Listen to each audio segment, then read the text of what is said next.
Cordial saludo desde la Asociación Colombiana de Locutores.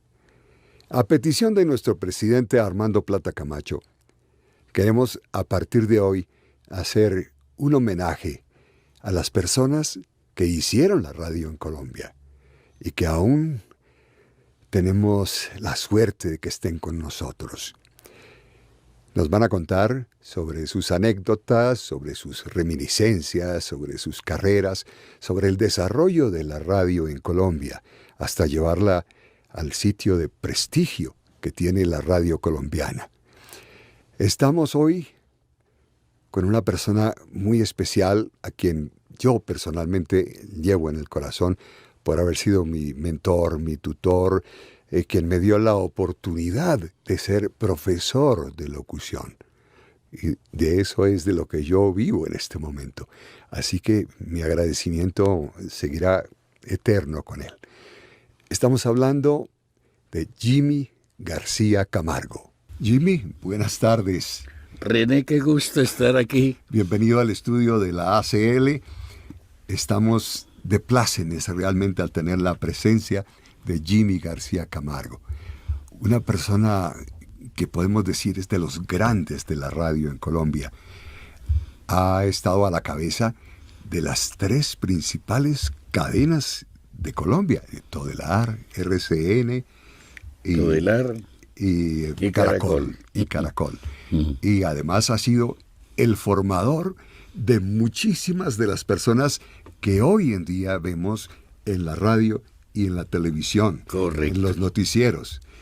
De estas personas que están en la actualidad, Jimmy, ¿cuáles recuerdas? De los que están ahora leyendo el noticiero. En este momento, tal vez el que está haciendo el noticiero Caracol, en este momento fue alumno de la academia. Ajá. De resto, Jorge Alfredo Vargas. Jorge Alfredo Vargas. Es que él fue alumno mío también, claro. Lo recuerdo. Pero también la esposa de él, creo que también estuvo. Sí, claro. Sí, ella también fue alumna de la academia. Sí, y muchísimas personas. Ahora, lo que pasa es que ya cuando uno peina canas, pues los recuerdos no vienen tan fácil a la mente. Sí, Jimmy, vamos a recordar algo de cada una de estas personas que estamos mencionando. De Jorge Alfredo Vargas, ¿cómo lo recuerdas? Claro, Jorge Alfredo Vargas fue alumno de la academia, magnífico, por cierto. Cada vez que me ve dice mi profesor, es un magnífico locutor de noticias, periodista, sí. ¿No? Y la esposa también estuvo en la academia. Es Sabaraín, ¿cómo es que es? Inés María Sabaraín. Inés María Sabaraín. También gran lectora de noticias. Y 2 personajes que también pasaron por la academia y que son periodistas y lo hacen muy bien. Yo recuerdo mucho a Manuel González Moscote. El que estuvo en Rusia. Después viajó a Rusia, después de estar en la academia, ser profesor también en la academia. Comenzó siendo alumno y después fue profesor. Él es también miembro de nuestra Asociación Colombiana de Locutores. Correcto. Ahora vive en Miami. Vive en Miami. Le fue bien en Rusia, pero como es lógico, se aburrió de hablar ruso y se fue a Miami y está muy bien. Ahora, Manolo González Moscote es un gran comentarista y politólogo especializado en Rusia y en todos los países asiáticos que tiene que ver con la esfera anteriormente llamada soviética. Correcto. Sí, él logró en realidad entrar muy bien en Rusia e hizo radio muy interesante, también televisión, y ahora está en Miami. Está en Miami, sí. Recuerdo también, dentro de todas estas personas que estamos nombrando, a Diana Golden. Cuando estábamos comenzando la Academia Arco. Hermana de Oscar Golden. Hoy en México. Vive en México, es una gran actriz. La verdad, una niña muy bonita, pero ha hecho una muy buena carrera. Ha hecho una carrera estupenda, sí. Recuerdo que era una niña muy bella, muy alegre y sobre todo muy talentosa, muy talentosa. También recordemos otra persona que está muy vigente ahora porque ha renacido la novela, la radionovela. La radionovela, sí. Programas dramatizados de radio. Y una de las personas que está a cargo de esos proyectos es Daisy Lemus. Daisy Lemus se ha interesado mucho y está trabajando en llave con la Radio Nacional. La Radio Nacional le compró a Todelar los derechos de Calimán y entonces está de intermediaria en esa negociación.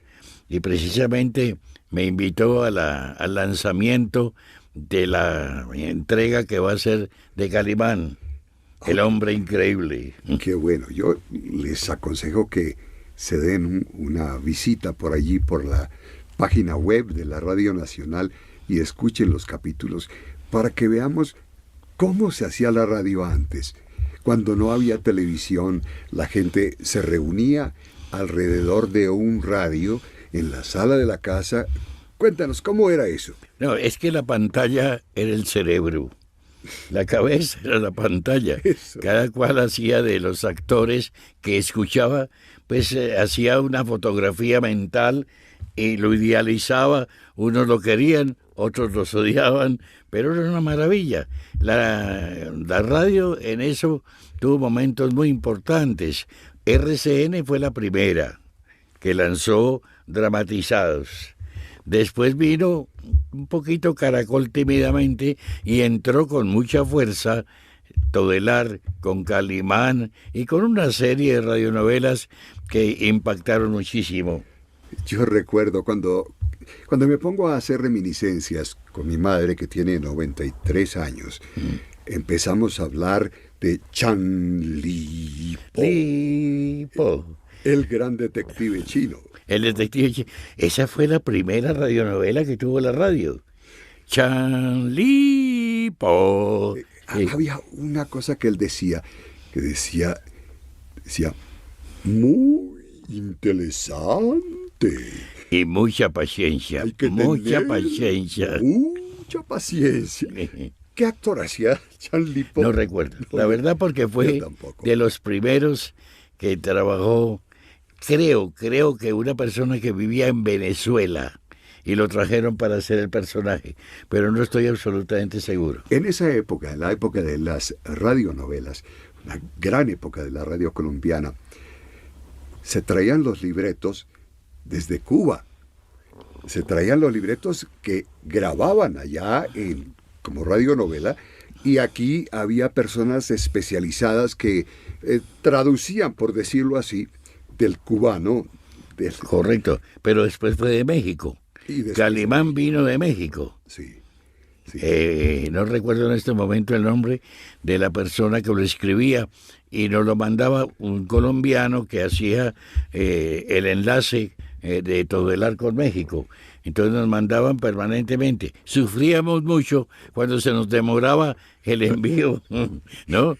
Y teníamos que hacer algo para que la gente siguiera interesada en Calimán. Y si yo te digo un nombre, Albertico Limonta, Albertico ¿qué Limonta te trae a la memoria? Pues lógico, Albertico Limonta, que fue una de las radionovelas más importantes que se han hecho, El Derecho de Nacer. El Derecho de Nacer. Después ya lo hicieron en telenovelas. Sí, correcto. Pero era un éxito, la gente no se perdía el capítulo de la radionovela. No. Y eso se oía por todas partes, era un eco, ¿no? En todos los hogares colombianos. ¡Qué barbaridad! El Derecho de Nacer. Esa fue una de las radionovelas más importantes. A mí me parece que esa época la gente se unía, la familia se unía alrededor del radio. Claro. Ahora cada quien tiene su pantalla de plasma en su habitación, y a la hora de ver programas de televisión, pues cada quien ve lo que quiere ver, pero no había esa comunión que había. Me haces recordar que había un programa en Todelar que se llamaba La Ley contra el Lampa. Sí. Y resulta que a las señoras no les gustaba mucho, pero las oían los hombres. Entonces las señoras se escondían detrás de una puerta para oírla y no se diera cuenta el esposo que la estaban siguiendo. Ahora que ya recuerdo La Ley contra el Lampa también, los hermanos Pinzón A ver, para las nuevas generaciones, ¿quiénes eran los hermanos Pinzón? Era Julio Eduardo, Carlos y A ver, y Julio Julio Eduardo. Eduardo, Carlos y Germán Pinzón, Ay, Germán Pinzón, los sí. hermanos Pinzón. Ellos hacían cosas, unas locuras, unas locuras. Yo recuerdo un programa que se llamaba Kilómetro Cero en Todelar. Es que Carlos Pinzón fue un creativo tremendo de la radio y posteriormente de la televisión, pero hay que recordarlo con mucho cariño y porque hizo radio e hizo televisión, Carlitos. Era el tema de la película Top Gun. Sí, sí. Para. Kilómetro Cero con los hermanos Pinzón. Y ese día, oiga, señor locutor, ¿qué hora es? ¿Te acuerdas cantar? Señor locutor, diga usted, por favor. Exacto. ¿Qué hora es? Ese era Carlos Pinzón. Esa radio se ha perdido mucho, esa creatividad que algo dejaba en los oyentes como gusto, como familiaridad, y volvía a escuchar sus emisoras preferidas. Hermoso recordar esto. Cuando nosotros nos sentábamos a almorzar con mi padre, él prendía el radio y decía Antología Musical de Colombia. Correcto. Con el maestro Oriol Rangel y Y Jaime Llano. Jaime Llano González. Jaime Llano González. Era delicioso disfrutar. Jaime fue un gran amigo, además de ser un magnífico intérprete y un creador de mucha música, porque Jaime también hizo música. Pero la verdad que era una maravilla, era un hombre increíble. Y le querían las mujeres, lo seguían, lo perseguían, que tenía que quitárselas con alguna forma. Es que a él se le veía desde lejos y ya sabía uno que él venía, porque tenía una característica muy especial. ¿Cuál? En su rostro. Ah, sí, sí. ¿Qué tenía? Él tenía un rostro de niño, de adulto, una Y combinación un rara. gran lunar. Y el lunar no era de Jaime, No, ¿quién era? del pianista Oriol Rangel. Era Oriol Rangel. Claro, Ah, bueno, el estaba del confundido. lunar era Un Oriol gran lunar. Rangel. Pero él también tenía sus seguidoras, ¿no? Claro, Sí, sí. Oriol Rangel tenía una cosa simpática y grave, peligrosa, cuando se emborrachaba. Que llegaba, él era director de la orquesta de Nueva Granada, y llegaba borracho. Y era de los que tocaba el piano, pam, pam, pam, sacaba el revólver, pum, pum, pum, en pleno escenario.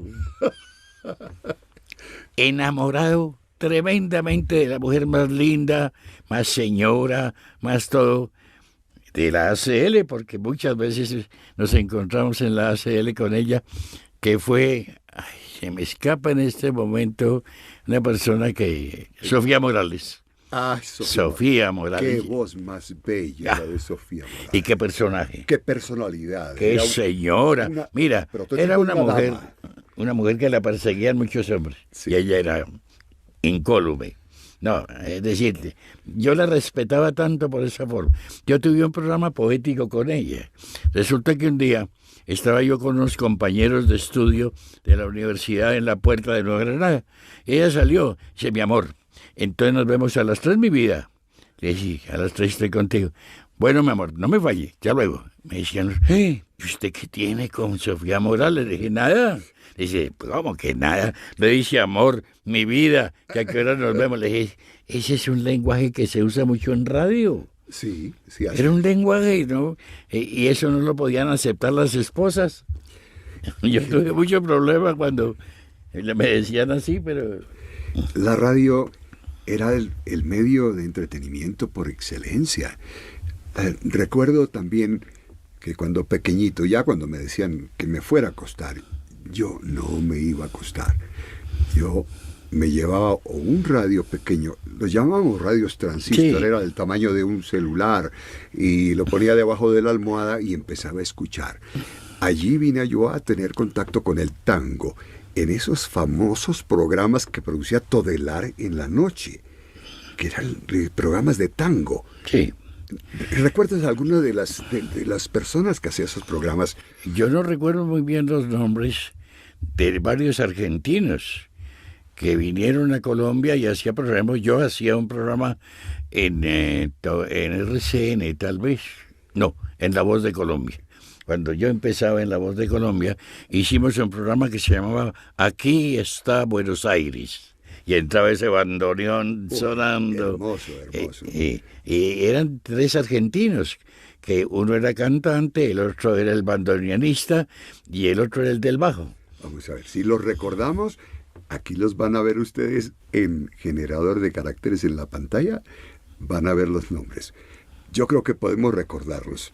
A ver. Sí, pero bueno, después los recordamos. Pero sí era interesante estar uno en contacto con el tango. Yo desde muy pequeñito. Sí. Y siempre era pegado al radio, siempre.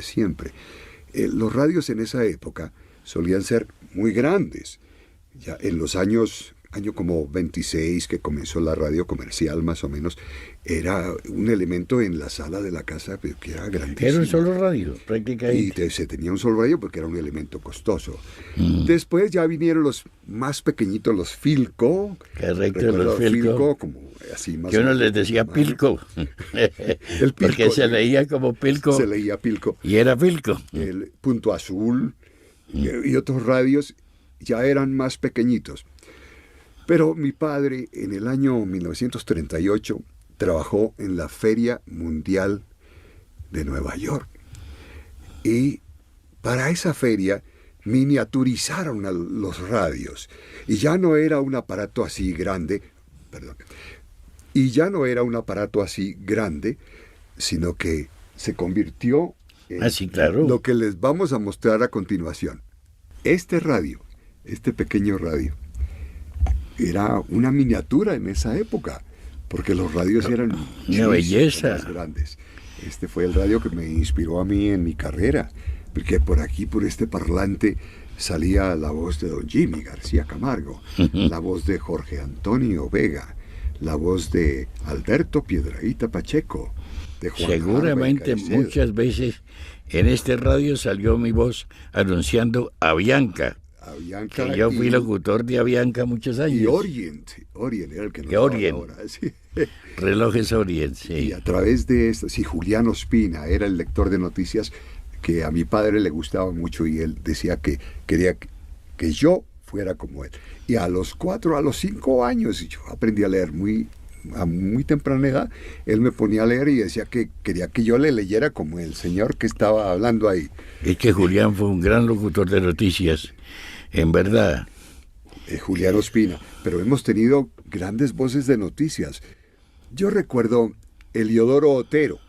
Yo hice a Eliodoro Otero, sí, señor, locutor de noticias. No a él como persona, no, sino locutor de noticias. Cuéntales. Aunque él le hicieron una encuesta en estos días y no me nombró.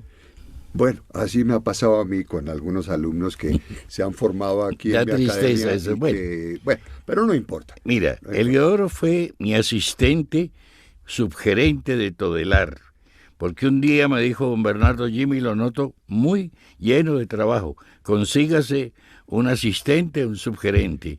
Pensé en Eliodoro. ¿Por qué? A ver, yo pienso, antes de que él llegara a la radio, Eliodoro Otero anunciaba los vuelos en el aeropuerto. Ahí nació como locutor. En español y en inglés. Y creo que lo oyó, si mal no recuerdo, el que creó prácticamente RCN. Lo oyó y lo llamó. Y lo Le llamó, gustó el estilo. Y resultó un gran lector de noticias. Pero mira, a mí me dijo un día Eliodoro: Jimmy, mira, me tiene loco el que está leyendo el noticiero por la mañana, que llega tarde.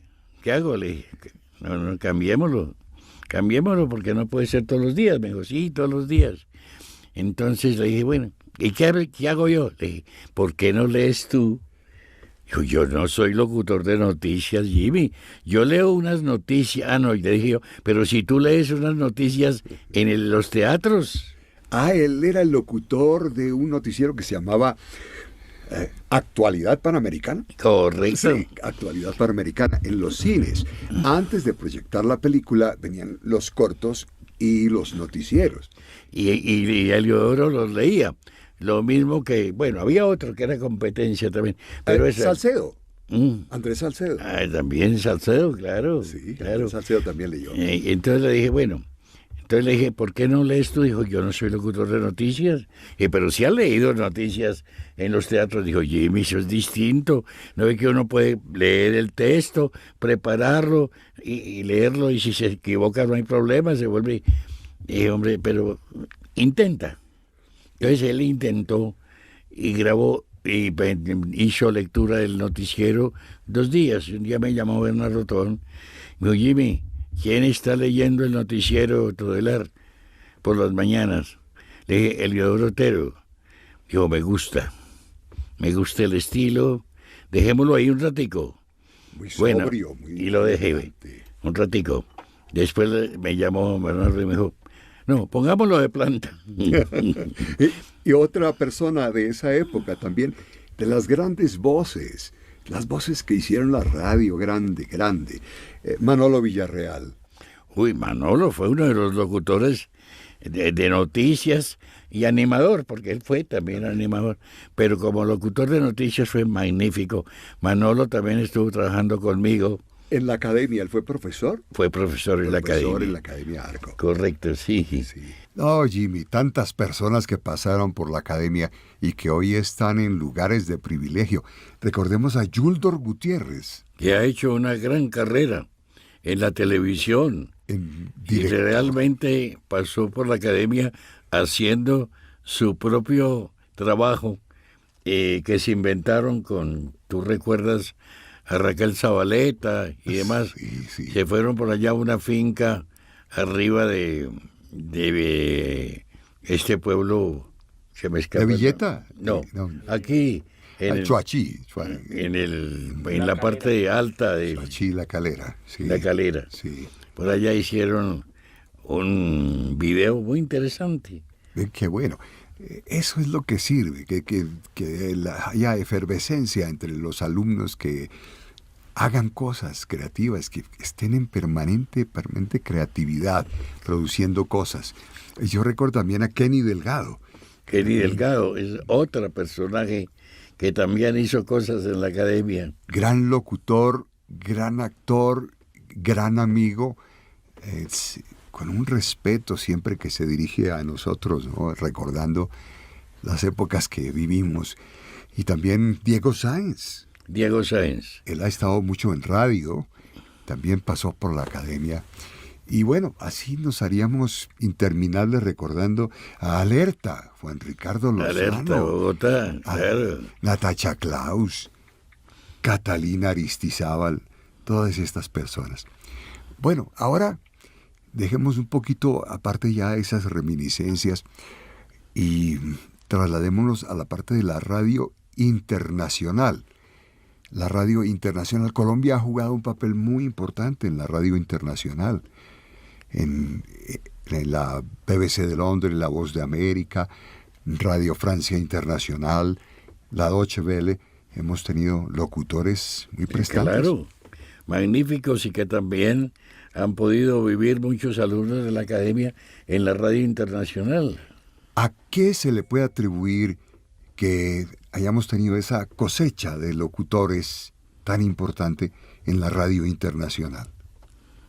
¿A quién se le puede...? ¿A qué se le puede atribuir? ¿Por qué el locutor colombiano era tan destacado? Primero, por el manejo de la voz, la dicción, la vocalización y la cultura básica. Y yo también pienso que algo tiene que ver el acento neutro, que nuestro acento, pues ya en la persona culta que ha estudiado dicción y que ha estudiado articulación, neutraliza mucho el acento, y eso gusta en esas emisoras. Eso gusta mucho. Internacionales. Claro. Y fíjate que yo tuve mucha oportunidad de vivir esa radio en México, porque Sí. Cuando estuve estudiando en México, pues yo hice radio en unas emisoras vale la pena comentarlas, porque eran de 3 estilos: radio novedades, radio variedades y música ligada a su recuerdo. Entonces era un solo disco que pasaba por las 3. Primero radio novedades, y cuando ya dejaba de ser novedades pasaba la variedad, y de la variedad pasaba la emisora música ligada a su recuerdo. Bueno, para la gente joven, Vamos a actualizarlos un poquito.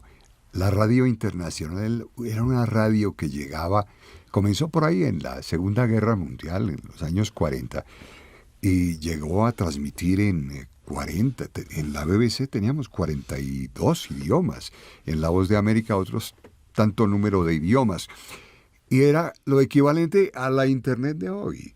Claro. Hoy podemos escuchar programas de radio, podemos ver programas de televisión emitidos en cualquier país. Eso lo hacíamos antes, pero con unos recursos muy precarios, ¿no? Claro. La radio no se oía muy bien, pero trabajábamos. Bueno, entonces, esto es la radio internacional, pero ahora hablemos de la televisión, Jimmy. La televisión colombiana. ¿Qué pasó? También. ¿La televisión mató a la radio? Pues en parte sí, porque lógicamente que la radio vivía de las radionovelas, Sí. y eso la televisión se las llevó. Entonces la radio tuvo que hacer otra cosa, la noticia.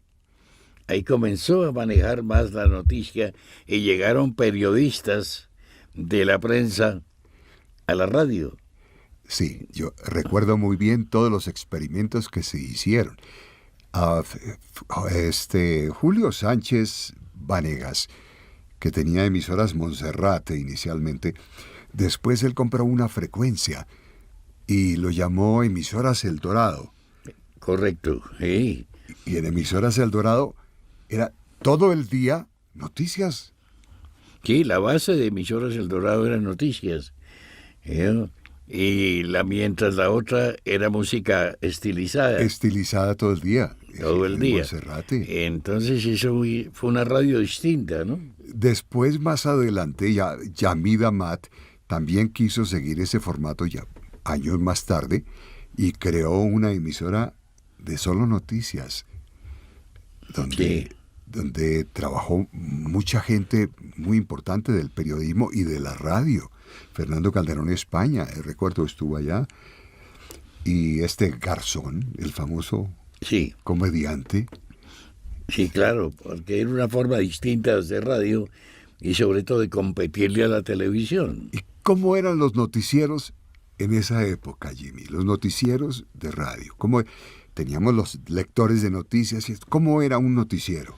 Bueno, si empezamos por la historia, los noticieros radiales, infortunadamente, tenían que leer la prensa al micrófono. Esos eran locutores que leían el periódico y muchos cometieron el error de leer tal como se ve en la fotografía. O pasa a la página quinta. De modo que ese fue el comienzo de la radio de noticias. Le faltaba profesionalismo porque no tenía con qué. Yo recuerdo que se leían a dos voces también, ¿no? Algunos noticieros. Claro. Se hacían a dos voces, pero leyendo. Por ejemplo, hubo un noticiero en Caracol interesante que fue Contrapunto. Oh, sí, de Sotos. Jaime Soto. De Jaime Soto. Sí. Que los locutores leían renglón por renglón. O sea, dos locutores. Era un contrapunteo interesante. Interesante. Era dinámico. Eso fue algo bonito que llamó mucho la atención. Y otro género dentro del periodismo que desapareció eran esos programas como de sátira, como de crítica, El Corcho, eso sí, claro. El Corcho. El que era medio humor y medio crítica, que era de un señor increíblemente inteligente, magnífico, que fue, acuérdame del nombre. El padre del fiscal. Estamos pensando que hacía un papel de obrero. Humberto Martínez Salcedo.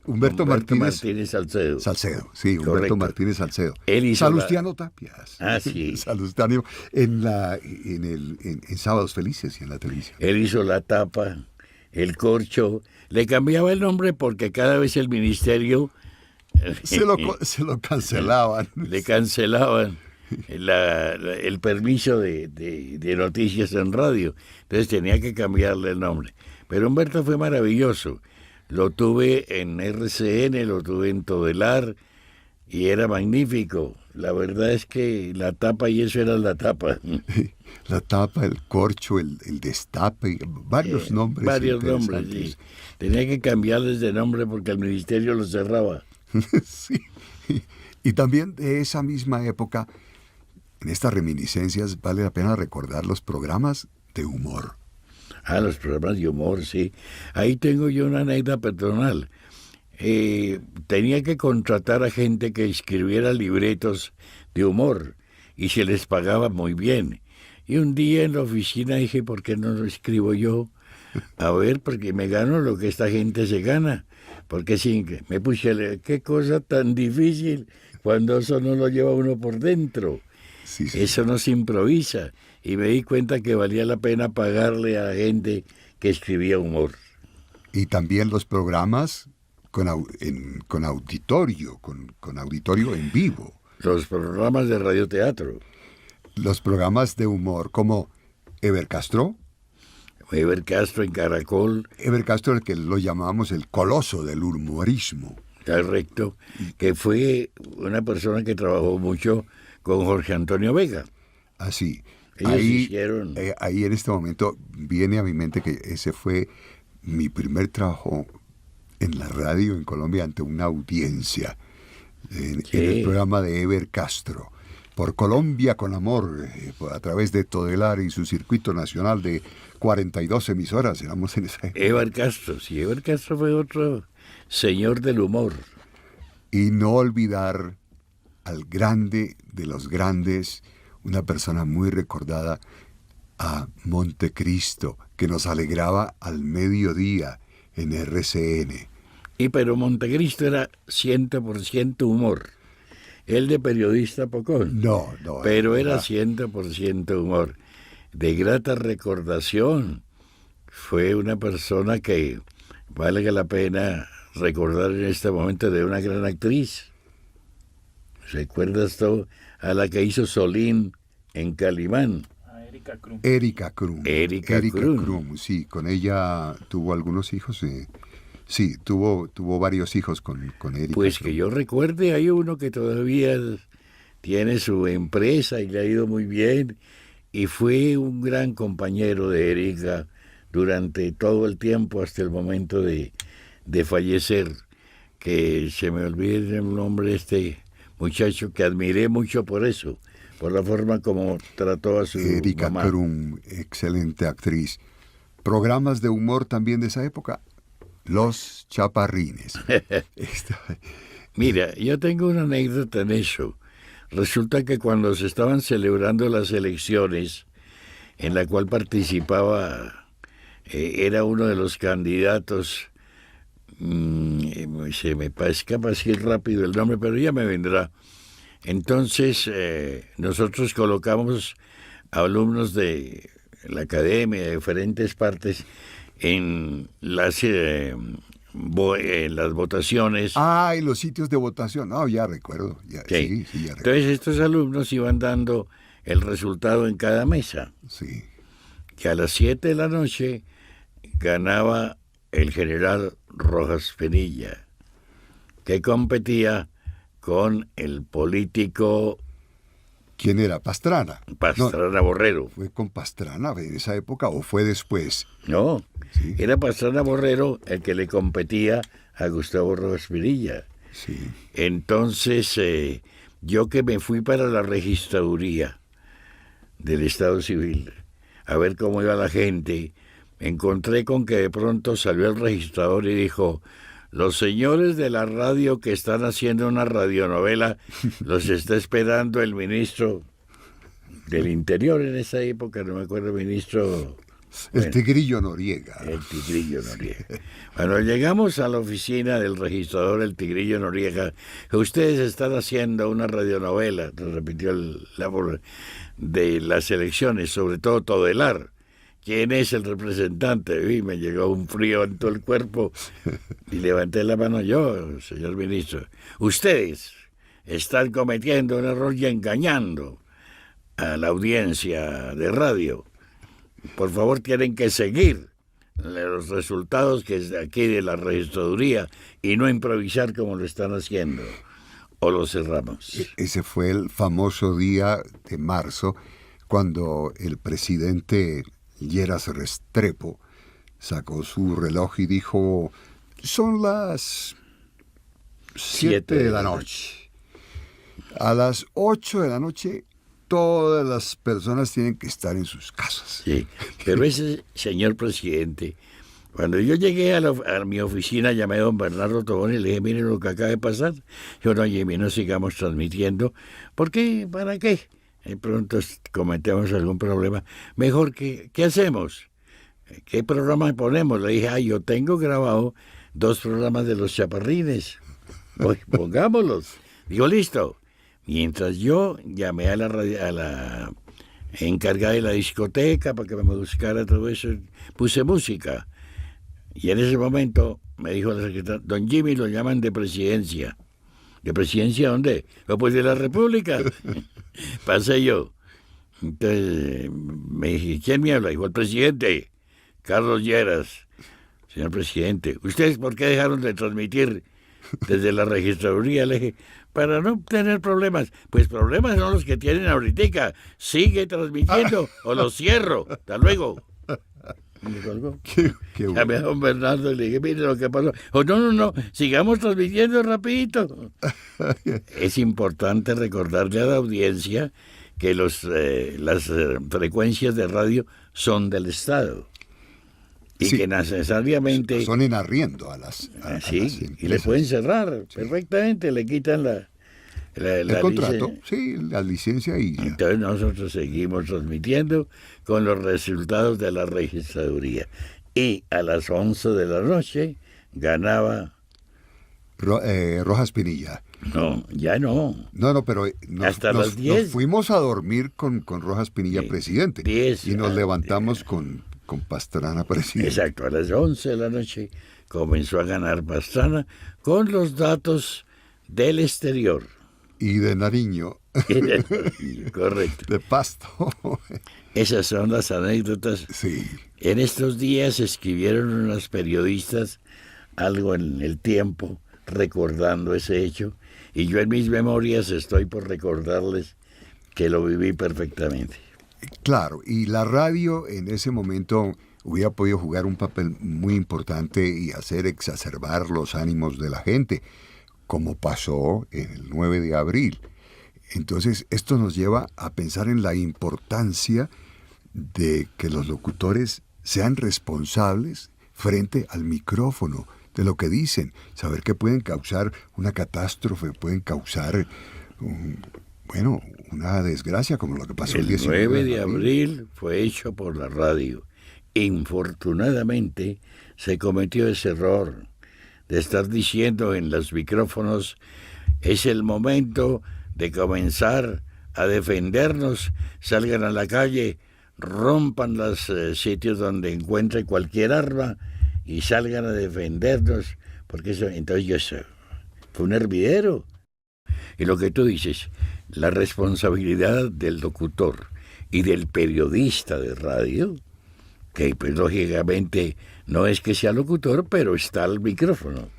Y porque ahora siendo periodista, pues manejo la noticia. Nos quieren decir que el locutor no tiene responsabilidad civil cuando está frente a un micrófono, que es una persona que es solamente un oficio. No, tenemos... Es que yo te digo, me aprovecho para decir, el locutor no es una persona que esté manejando un oficio, es un profesional. Es un profesional del micrófono. Y profesional quiere decir una persona que profesa una actividad con responsabilidad. Ese es el locutor. Antes que decir cosas, tiene que pensar qué y cómo las va a decir. Y las consecuencias. Esto también ocurrió en Estados Unidos en alguna época, la Guerra de los Mundos. Un famoso escritor hizo la dramatización y de Orson Welles. Fue tan real que la gente salió en pánico a las calles. Orson Welles, que fue un señor productor de radio y televisión, y llegó el momento en que la gente lo que oía, lo creía, y comenzaba a sentir el deseo de salir corriendo porque nos iban a invadir los extraterrestres. Sí. Y Así lógicamente cuando Orson Welles se dio cuenta, comenzó a decir, no, lo que estamos haciendo es ciencia ficción. Ya la gente no estaba oyendo radio, la gente estaba en la calle, la gente estaba temerosa, la gente corría por todas partes.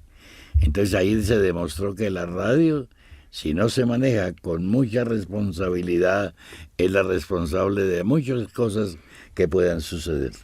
el locutor que por la mañana le diga a su audiencia es un día muy triste, está lluvioso, la gente está desanimada y le puede dañar el día completo a esa persona e incluso llevarla hasta una situación de suicidio, como pasó en Suecia.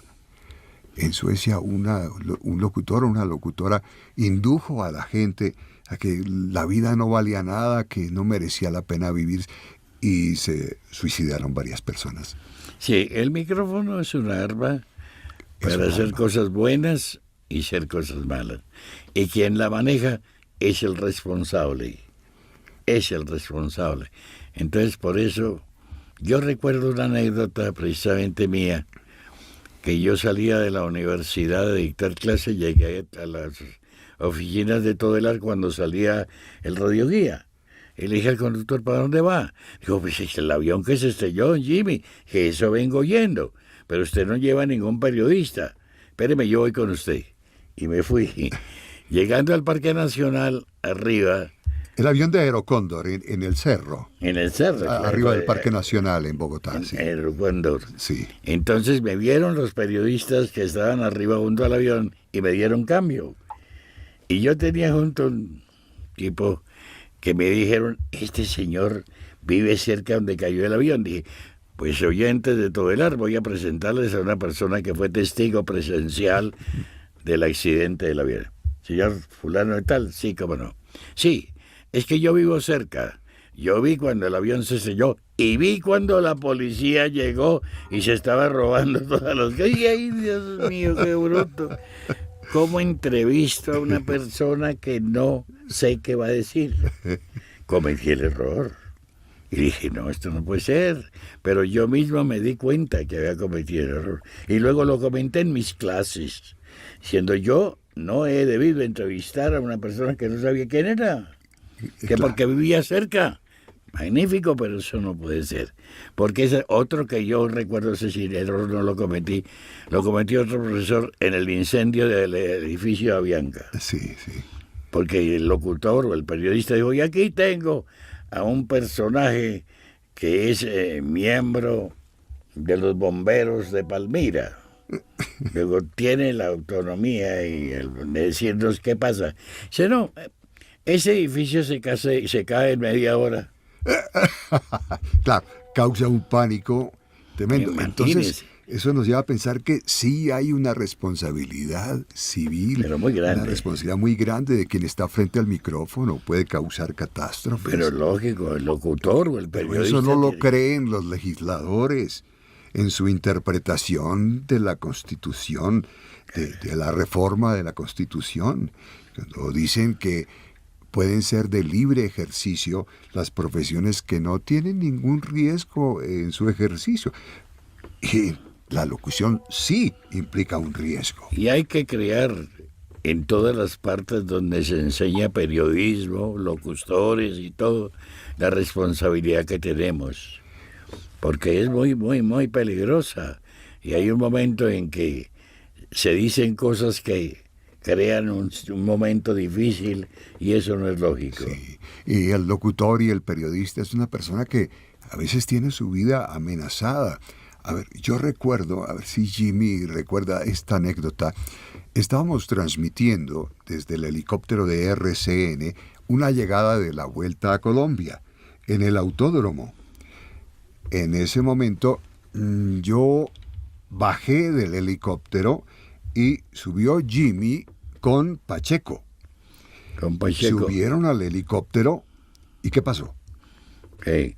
En ese momento, pues nosotros íbamos en el helicóptero cuando se cayó prácticamente y se le fue el rotor de cola y salimos corriendo. El piloto me explicó que él tal vez se distrajo al dar un viraje, una vuelta, lo agarró un viento de cola y el helicóptero, yo recuerdo cómo él iba cayendo, pero no en caída libre, sino haciendo unas espirales.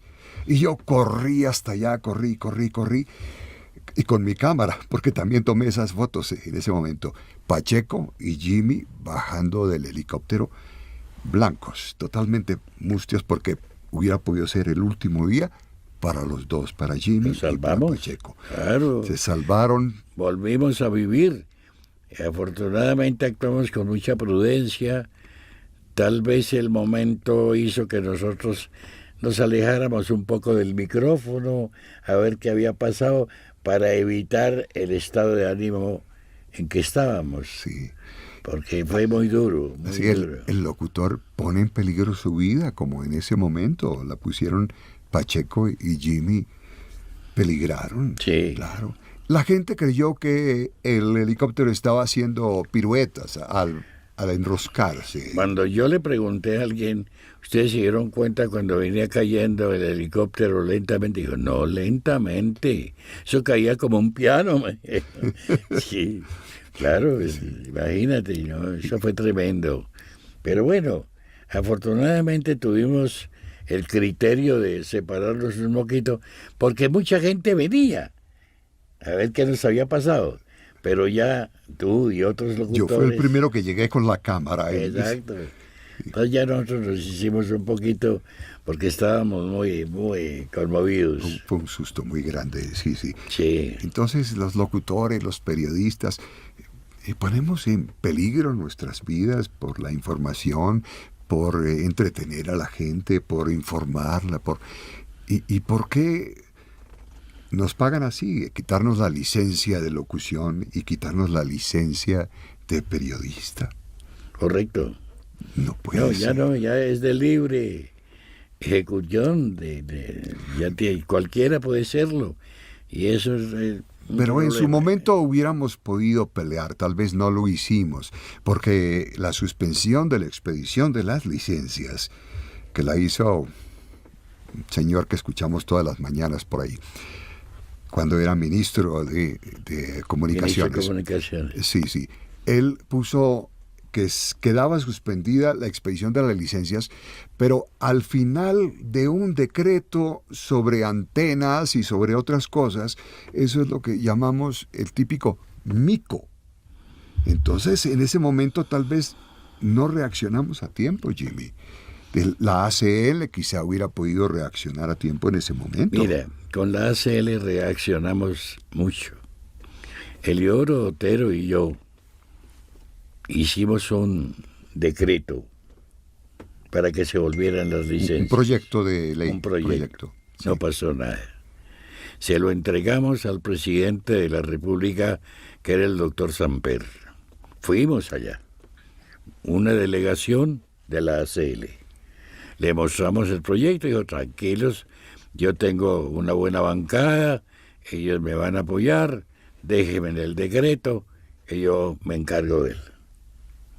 Cuando no pasó nada, volvimos donde él. Doctor Samper, ¿qué pasó? Dijo, estoy muy apenado con usted. No pude hacer nada. Cuando yo quise y les mostré, eso ya la bancada, el gobierno tenía todo cogido y yo, que me había comprometido con ustedes como presidente de la República, no podía hacer nada. Igual pasó con el carnet de periodistas. Yo tengo mi carnet, mi identificación como periodista profesional, pero después suspendieron la expedición de los carnets y los periodistas también quedaron desprotegidos. Completamente. Bueno, vamos a ver si esa lucha se reanuda ahora y podemos lograr algo. Pero ya que mencionaba Jimmy la ACL en esas gestiones que hacía en esa época, remontémonos un poquito a los inicios de la ACL, porque esto lo van a ver todos nuestros socios de la ACL y es importante saber cómo fueron esos comienzos, cómo fueron las raíces, cómo surgió la ACL. ¿Qué se hacía? ¿Qué ambiente se vivía en esa época en la ACL? La Asociación Colombiana de Locutores nació con gente muy importante, gente pensante, gente deseosa de hacer una organización que defendiera y le diera impulso a los locutores, como Carlos Pinzón, que fue uno de los pioneros de la ACL, y muchos otros, pero que en realidad poco a poco fue cambiando. Fue más una organización social, y eso fue, pese a ello, nosotros, y yo estuve en esas juntas directivas, como Pacheco, por ejemplo, se encargó de darle mayor profesionalismo al locutor, y siempre lo dijimos. Mira una anécdota que tengo con Carlos Pacheco. Resulta que un día teníamos una reunión de la ACL al mediodía. Pacheco llegó, oiga, ¿qué es eso del Día del Locutor? Me llaman a felicitarme. Y yo le dije, Fernando, déjate explico de dónde viene eso. Le expliqué que eso nació en Todelar y que por 2 años más o menos llevábamos celebrándolo como una cosa tradicional, pero que ahora se ha vuelto algo importante. Y ahora que lo mencionas, digo, sí, ahora que lo menciono vamos a reunirnos en junta. Y volvió a tocar el tema. Y yo, ¿qué cree? Me dije que estamos al borde de que la ACL se encargue del problema y que se encargue del Día del Locutor. Y así nació el Día del Locutor. Así nació. Sí. La idea fue de Ernesto Rojas. Ernesto Rojas Ochoa. Curiosamente, él es el que tiene la licencia de locución 001. Así. Sí. Ernesto llegó cuando yo era gerente de Todelar y me dijo, don Jimmy, ¿por qué no hacemos el Día del Locutor como tiene el día el operador? Claro. El operador, porque sí, nosotros no. Tiene usted razón, Ernesto. Busquemos un día y nos reunimos. Y en reunión le pusimos el nombre del Arcángel San Gabriel. Sí. Cuenta el resto, ¿por qué el Arcángel San Gabriel? ¿Por qué se celebra el Día del Arcángel San Gabriel? Porque es el día en que el Arcángel le dijo a la Virgen que dejaba de ser virgen, que iba a tener un hijo. Que iba a tener un entonces, hijo. La anunciación, ¿no? Sí. Entonces nosotros dijimos, listo, pongámosle. Y entonces lo discutimos y hablamos y le dimos el nombre del Día del Arcángel San Gabriel, y la ACL se encargó del Día del Locutor. Y yo muy complacido, porque no es lo mismo que lo hiciera una emisora o una cadena a que fuera algo más nacional, que tuviera repercusión. Y la ACL en esa época era muy grande, pero ahora, por fortuna, vamos hacia esa misma grandeza. No solamente en tamaño, sino en grandeza, en hacer cosas. Hemos hecho campañas de solidaridad con nuestros colegas que han sido afectados por la pandemia. Claro. Hemos donado micrófonos, estudios, hemos donado dinero a todos los locutores que la pasaron muy mal y que aún la siguen pasando muy mal. Sí, esa es la ACL, ese es el espíritu pues altruista que nos mueve. A ver, René, como tú sabes, yo viví en México, estudiando en México Ciencias de la Información. Y iba mucho a la Asociación Mexicana de Locutores. Llegué a escribir artículos para su revista. Y un día Pedro Ferriz, un gran locutor mexicano, me dijo, Jimmy, te vamos a nombrar socio honorario de la Asociación Mexicana de Locutores. Asociación Nacional de Locutores de México. Correcto. Ahora la preside la querida amiguita, nuestra colega muy simpática, Rosalía Baún. No recuerdo. Ahora. Bueno, entonces, el día de la entrega de mi ¿cómo se llama? ¿De la tesis? Sí. Pedro Ferriz anunció que ahora vamos a darle el carnet de miembro de la Asociación Mexicana de Locutores, a don Jimmy García, persona que muchos conocen, porque él está muy cerca a nosotros, porque viene permanentemente, porque nos apoya. En ese momento una voz muy fuerte, no se me olvida, y que estaba bastante atrás, dijo, me opongo. Todos quedamos. Se vino lentamente. Llegó al micrófono. Dijo, me opongo. Porque don Jimmy García no puede ser miembro honorario. Que ser miembro activo. Qué bueno. Y me dieron... La membresía activa. Todavía la tengo. Todavía tengo Sí. el carnet. La membresía. Qué lindos recuerdos. Y Sí. hermoso recordar cómo surgió la radio, cómo florecieron todos estos locutores que después descollaron internacionalmente y nacionalmente, y todo esto que hemos estado recordando, todos estos queridos alumnos de la Academia Arco, y todo esto nos llena de nostalgia y nos ayuda a festejar en mejor forma el Día del Locutor.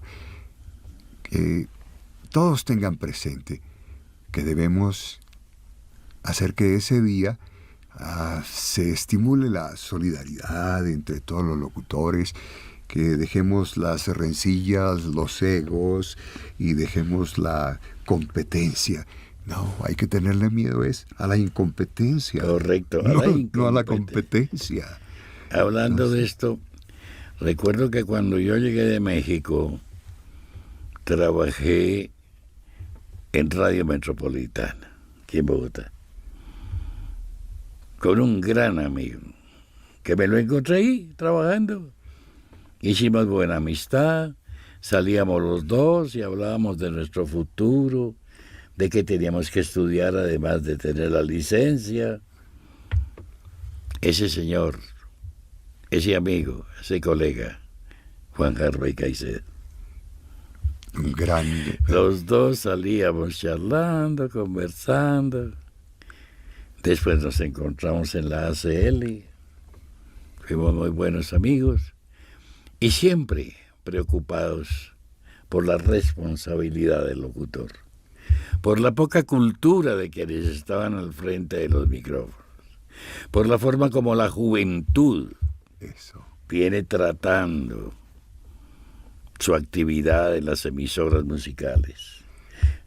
El maltrato del idioma. Claro. La falta de respeto al oyente. El léxico, de sentido común, tanto. La radio la han vuelto una feria, un bazar. Eso no se justifica.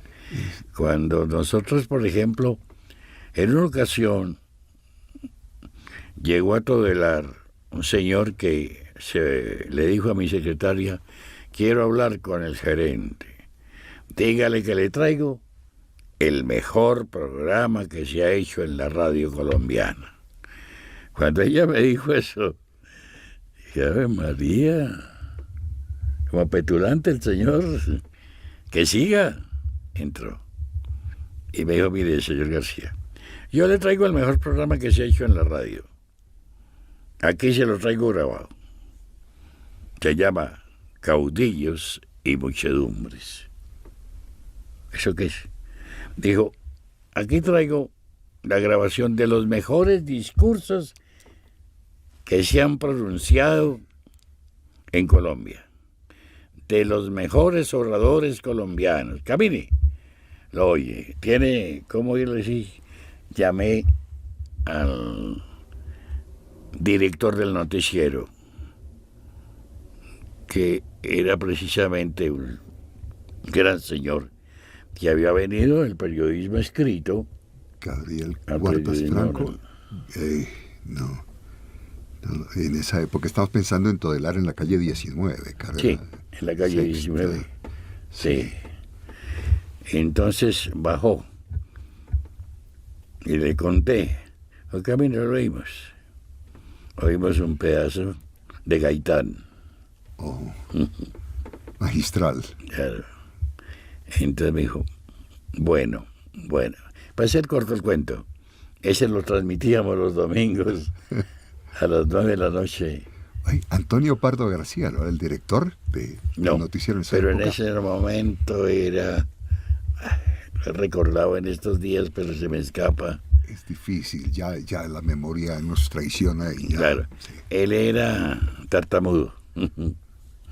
Tenía dificultad. A Alberto Acosta. Alberto Acosta. Claro. Mire que nos entendemos. Sí. Era el director del noticiero. Y él me dijo, Jimmy, muy bueno el programa. Y durante un tiempo lo hicimos.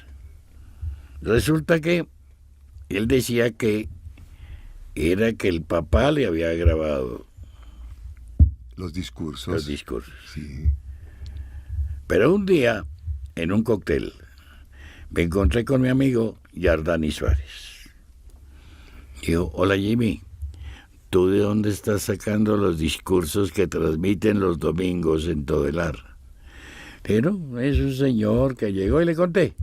Dijo, es el mismo señor que yo conozco. ¿Qué pasó? Ese señor llegó a RCN y me dijo que tenía una beca de Europa, que se iba a estudiar precisamente el periodismo y la locución y la oratoria sobre todo. Y que él traía una serie de grabaciones. Pero a mí me dijo lo contrario. A mí me dijo que se iba a estudiar a Europa, pero que quería llevar grabación de grandes políticos que habían pasado por el Congreso y demás. Y que él tenía entendido que en RCN había un muy buen archivo, que si me permitía grabar uno.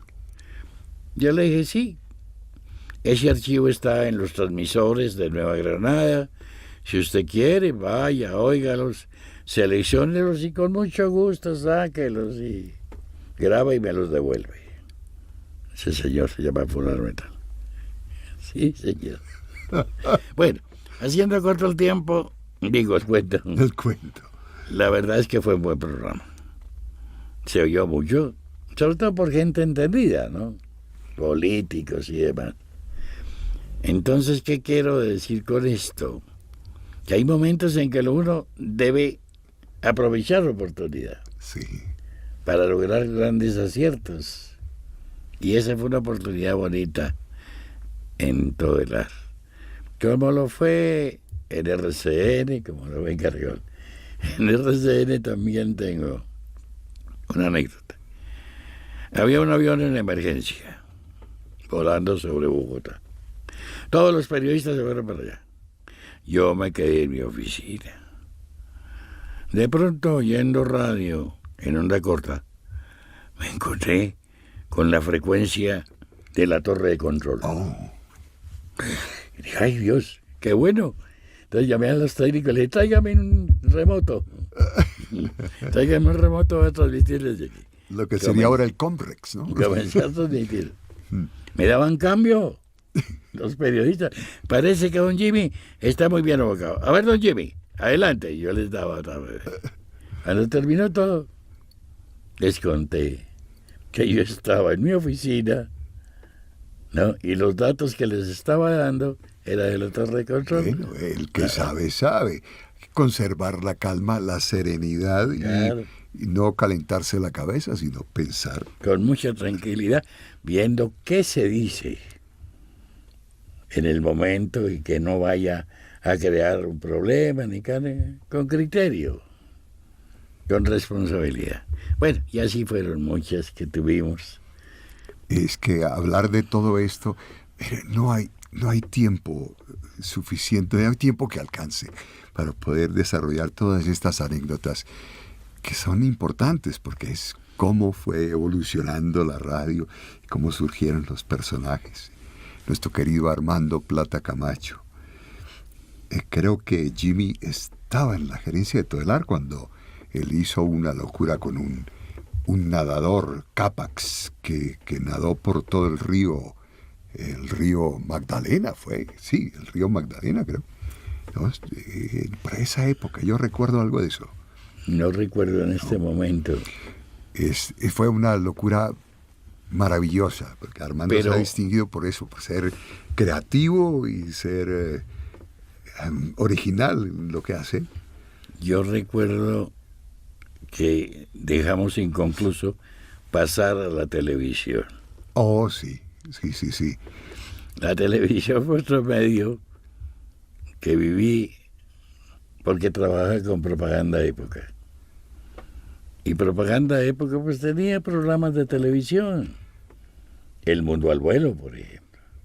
Era un noticiero. De la televisión en blanco y negro y había un solo canal. Un solo canal. Lo leía el hermano de Carlos Julio Eduardo Pinzón. Julio Eduardo Pinzón. Un señor locutor. Así es. Leía. Tenía un problema. Se me enfermaba los viernes. Y me llamaba. Don Jimmy, estoy muy malo, me reemplaza. Bueno, yo buscaré qué hago. Siempre lo reemplazaba yo. Sin ser locutor de noticias. Pero era mi necesidad y no lo hacía mal. Entonces, cuando hablamos de los lectores de noticias, yo olvidé mencionar a Hugo Alberto Munker. Ah, sí. Persona de excepcional calidad y cualidades humanas, que no sé dónde esté. Hugo Alberto quizá está en Alemania, puede ser.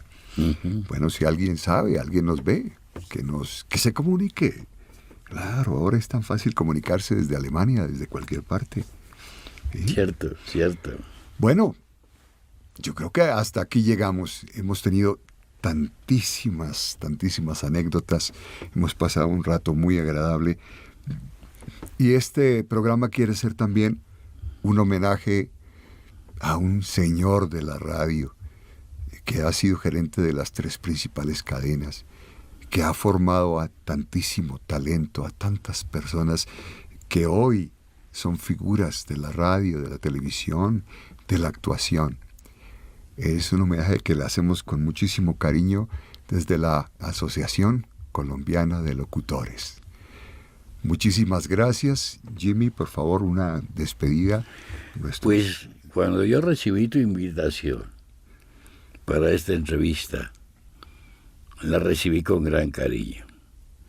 Porque la ACL para mí, aunque últimamente no iba mucho, primero por mis ocupaciones en las gerencias, y segundo porque había cambiado un poco, pero siempre pendiente de lo que estaba haciendo.